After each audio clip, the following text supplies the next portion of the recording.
Pixies, welcome back.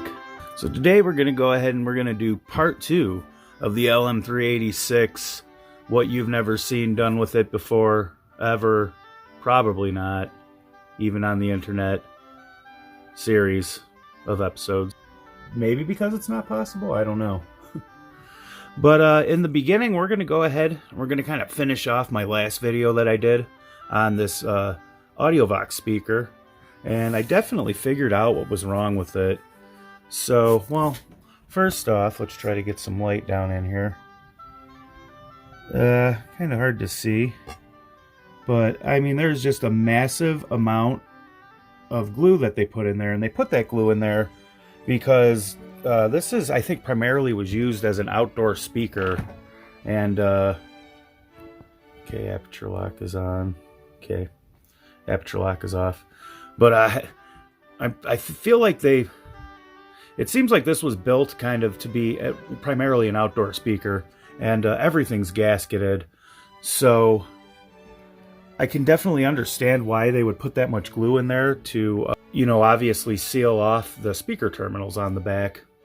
Something that happened as a result, this is one of the terminals, and this is actually the clean one. So let me grab this one.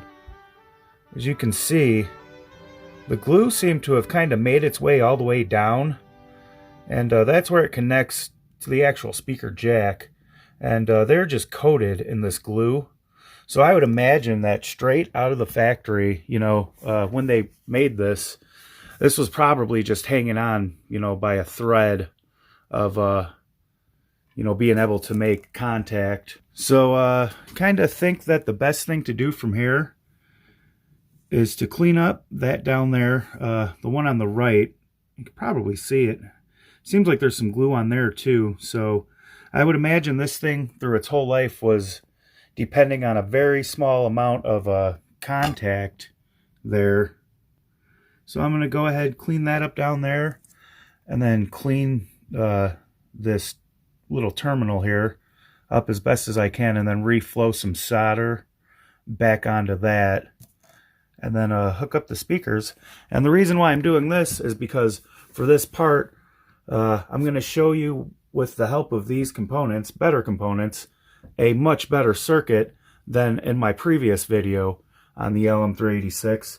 And to test it, we're going to go ahead and run this speaker. Because like I said in my last video, not on the LM386, but where I compared this actually to that, realistic, apparently these sound pretty good, so I feel like it would be a pretty good match with the LM386. Alright, so really all I'm going to do to clean off the inside of the terminal on the inside of the speaker is probably just take a little screwdriver like this and take the tip and try to rough it up a little bit. Because, yeah, it's working pretty good. Yeah, I don't know. It seems like maybe over time, I don't know if this thing had gotten hot or was sitting in the sun and kind of melted the glue down onto it after a while, or something happened. I mean, I'm sure this speaker, you know, didn't always have connection issues.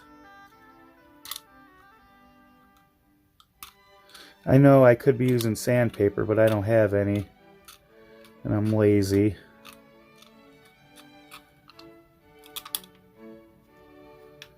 And also is a good time to mention, you always cut towards your buddy, not your body. I think I heard that somewhere.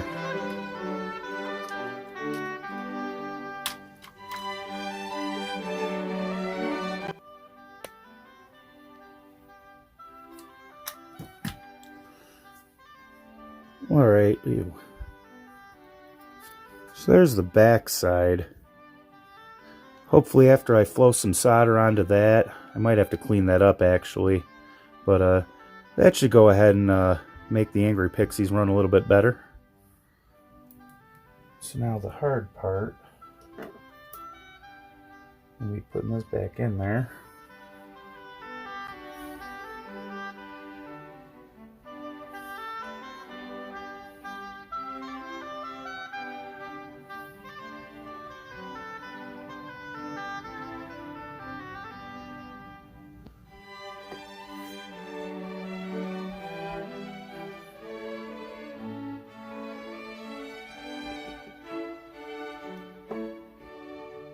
Okay, so I got those back in there.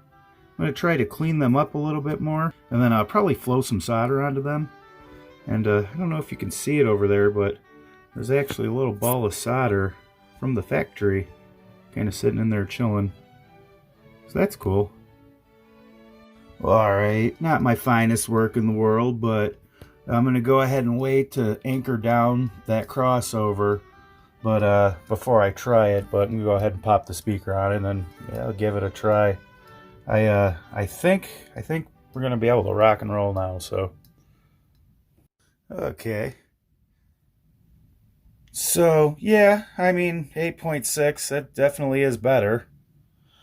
But, I mean, it seems to be a little janky still.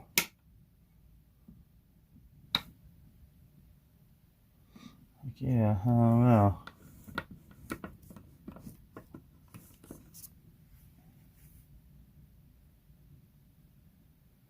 Yeah, I don't know. Still kind of weird.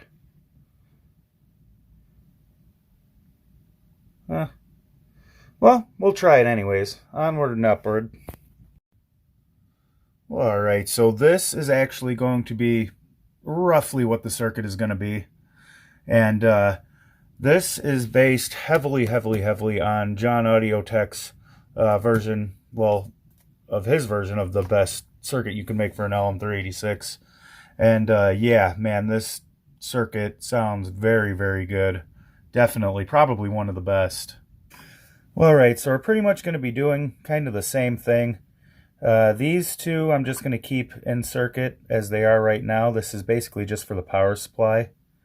And so basically we have our power there, going to have our ground here, and then remember I kind of brought over my ground plane.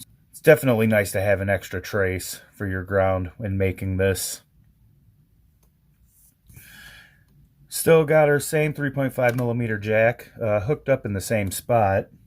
So one thing you really want to look for this time when, you know, making a proper circuit is going to be on your negative feedback part of your output. It is going to be in series a 10 ohm resistor and then a 0.1 microfarad capacitor. I don't have a 0.1 microfarad capacitor, but I have two 0.05, which will make 0.1. Sorry, I digress. Which will be in the form of these two, and then our 10 ohm resistor. And yeah, we'll go ahead and we'll jump off from there. So first thing you want is to take from your output, which is number 5, take your resistor, and we're going to go over here just to any other trace, something that's closer and easier to work with. So we're going to that one, which by my calculations is 21, 22, 22. Then from there, you would normally take a 0.1 microfarad, but we have these two which make a 0.1, and those go in series from this resistor over to ground. So what I'm going to do is I'm going to set them one at a time from 22 over to a ground plane, probably right here. I think that'll work. And then we're going to have this one just kind of hugging it. Oh, gotta get my tool.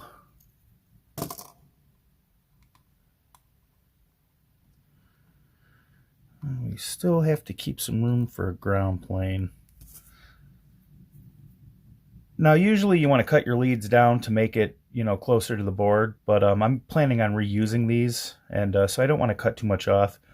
But if your legs are touching over here, it's fine because they're all going to the same place, same as over here, anything ground, but you want to make sure that they don't touch any otherwise, any anode or cathode. So all right, there is our output circuit. And now after this, I'm just going to do a 470 microfarad. People like to go a lot higher for bass, but for this we're just going to do the 470, which is actually going to go on the output, number 5, and then you're going to want to have this going in series out to the speaker. So if you'll notice, I made an extra trace here to where I can actually do that.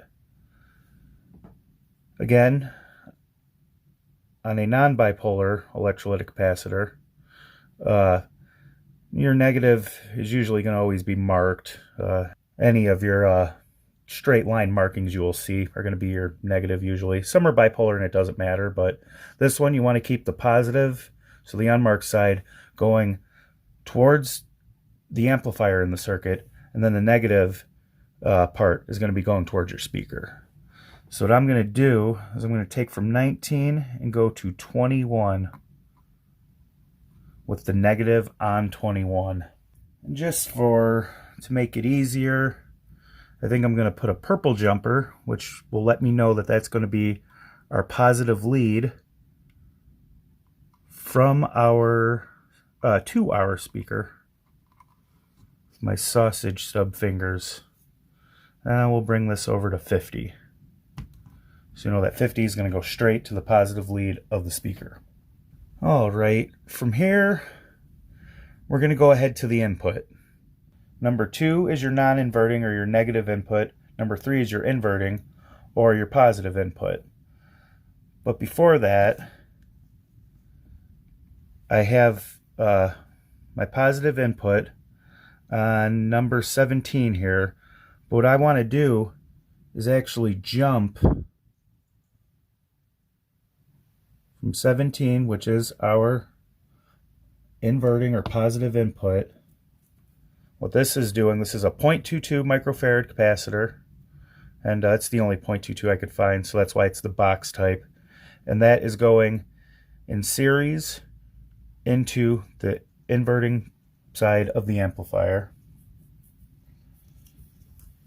And then also we have a 47 picofarad capacitor, which is actually going to go in series, or excuse me, in parallel between the positive and negative inputs. So now this is going back to ground. We have this orange which jumps us back to ground. So basically all I'm going to do is go from 15 to 17, just like that. All right, now we're going to try this 10 microfarad capacitor. And this basically goes from pin 7 to ground. So what I'm going to do is I'm going to jump it over the amplifier. Now remember, that's always your negative.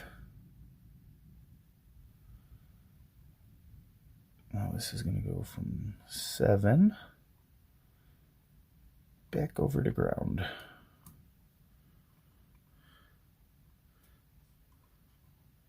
And we don't want to touch those. So now we have this, which is a 0.22, but I needed a 0.27, which 0.22 should be good. But this is actually going to go from your inverting input to ground. So I'm going to try to go right here.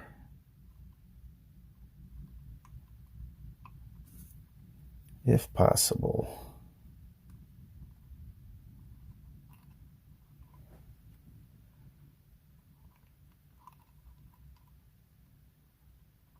Yep, okay, I think that is there.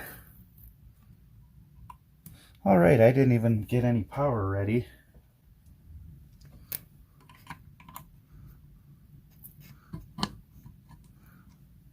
All right, so I have to fish out one more ground.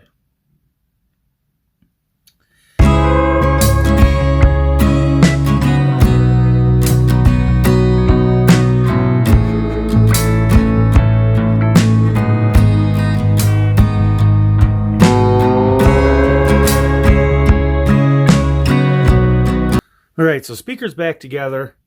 You may notice that I put my power leads kind of over here.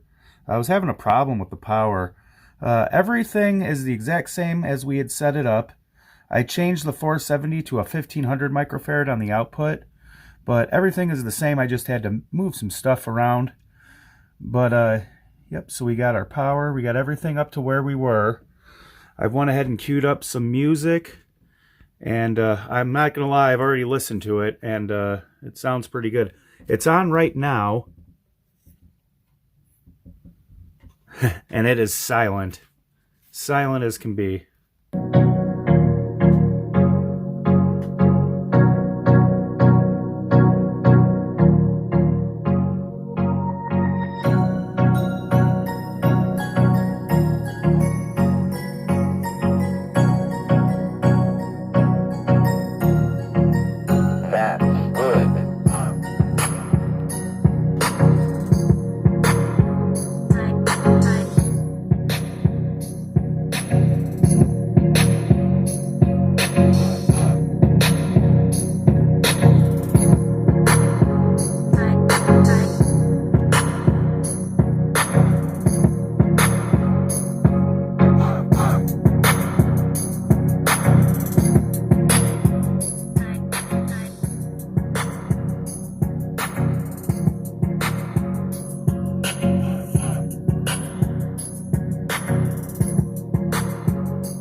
So yeah, I can't believe I'm actually just sitting here and I'm like, man, I'm critiquing the speaker with an LM386 circuit. That's a really, really good sounding circuit. That's not even exactly to John Audio Tech's spec, but it's roughly based on it. And I know you're not going to be able to hear anything. I mean, you can't hear anything out of the speaker. It's so quiet. And just to let you know that I actually really do have it still powered on.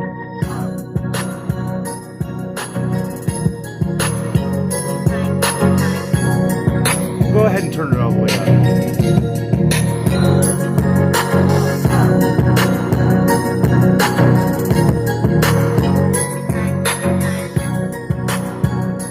A little bit of crackle, a little bit of distortion when you turn it up. But here I'll show you something cool.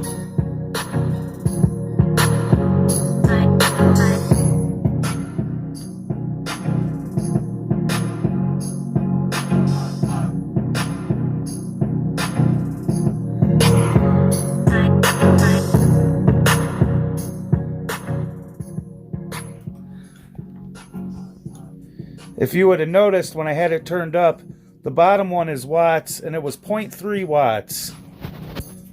That should give you a little bit of an indication of how, you know, a really good speaker with really good sensitivity can fill an entire room with less than a watt of power. Not a lot, less than a watt with a W. That's the wrong way. This is the end of the song, but...